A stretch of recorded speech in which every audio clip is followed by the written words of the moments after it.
In this video, we're going to be discussing algebraic expressions and more specifically, how to evaluate and simplify algebraic expressions. So let's begin. First, algebraic expression terms. I would like for you to become familiar with these different terms. First is variable. It's a symbol, usually a letter that represents one or more numbers. For example, you're more familiar with using X or the letter Y for variables. Next is an algebraic expression, which is an expression that contains one or more variables. So like x plus 3y would be considered an expression. 2x squared plus 5y plus z is considered an expression. Evaluating is when you're going to substitute numbers in for variables. So example, you have x plus 2y, and I want you to substitute x equals 2 and y equals negative 6. If you substitute them in, you're able to evaluate this expression. Next is term. It is a number variable or the product of such. So for example, 4xy squared is considered a term. So if you had 3x plus 2y plus z to the 5th power, these are three terms that is inside this expression. And last, the coefficient is the numerical factor in a term. So 4x squared, 4 is considered the coefficient. 10x squared, y to the 5th power, 10 is considered the coefficient.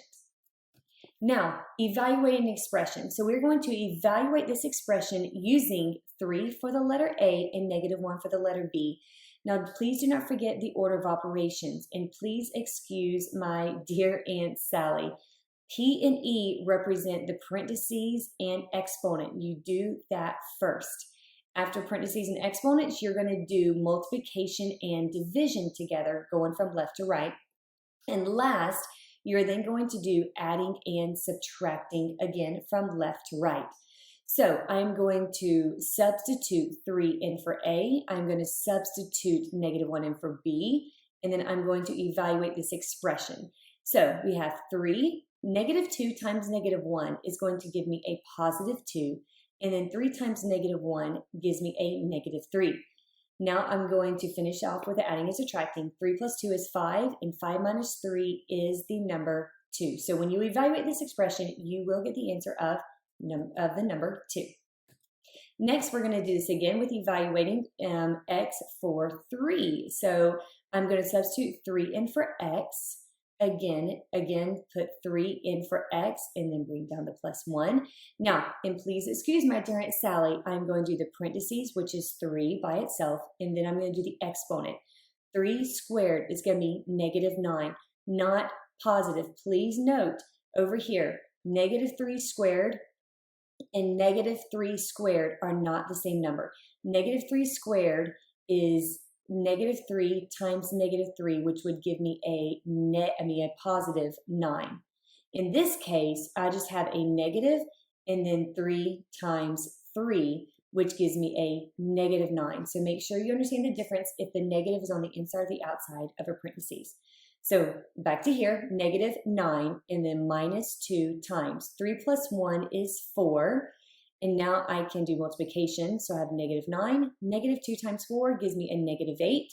And now I'm down to the adding and subtracting. -9 minus 8 gives me a -17. Okay, we're going to evaluate this expression for -3 and for x. So I have 3 and then 2 times -3 plus 1 minus 2 times -3 minus 3, all divided by -3 plus 6. So we are going to evaluate the numerator first and the denominator separately, and then we will do the division at the end. So we are going to do the parentheses first. So 2 times -3 is -6 plus 1, and then -2. -3 minus 3 is -6 again. And on bottom, I can go ahead and evaluate this. -3 plus 6 is 3. So on the top, I can go ahead and again do the parentheses. -6 plus 1 is -5. And then -2 times -6 is a +12.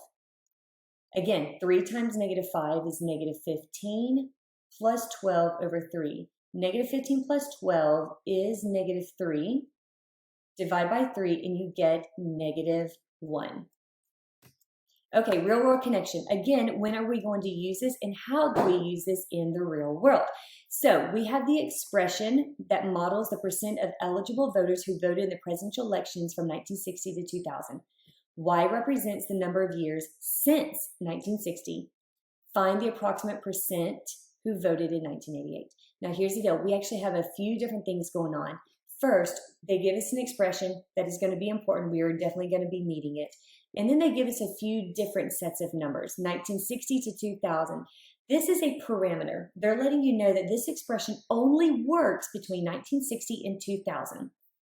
So here's the deal. We know that we're going to use the negative 0.3y plus 61.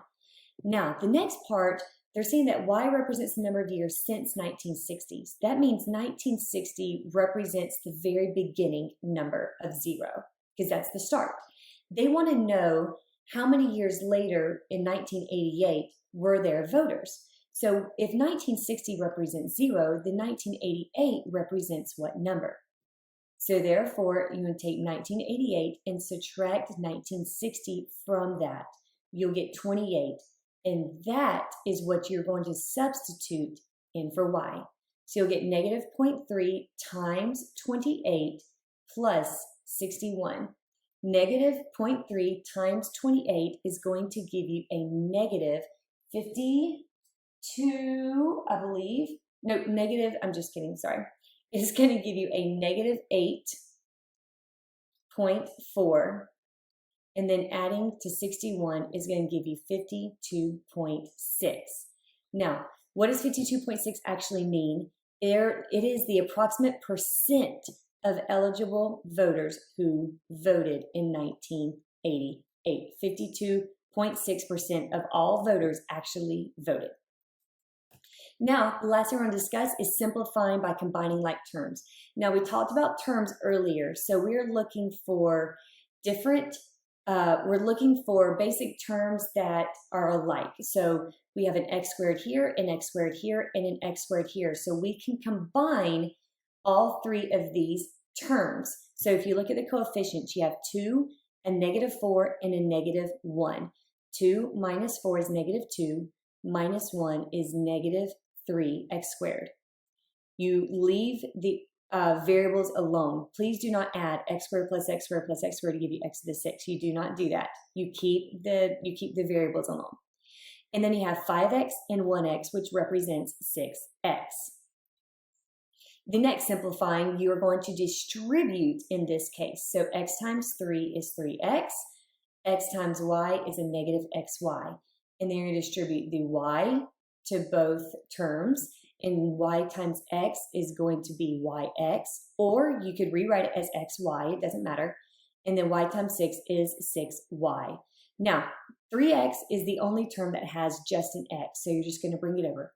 Now, if you notice, the negative xy or xy and the positive yx, it is the same term, because don't forget, multiplication is commutative, which means you can flip. xy and yx do mean the same thing.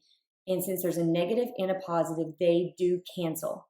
And then you're left with 6y at the end.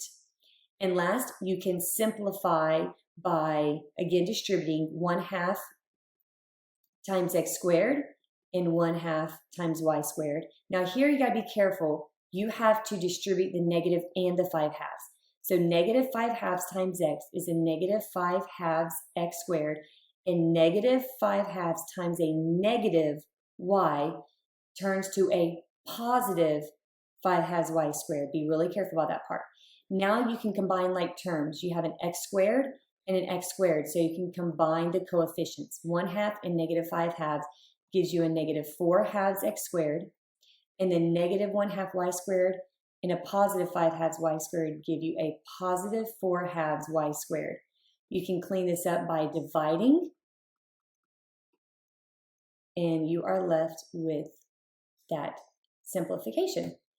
And last, finding the perimeter. Finding perimeter is where you're going to add up all of the sides together. So we can combine all of these variables by adding them together.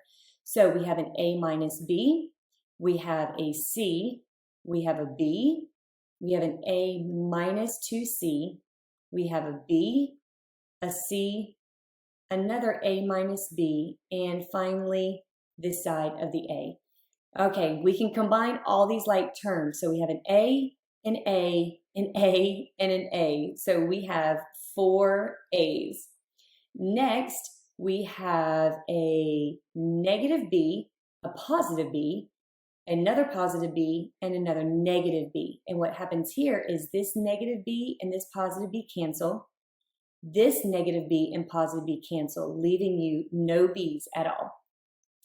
And last, we have a positive C, and a negative 2C.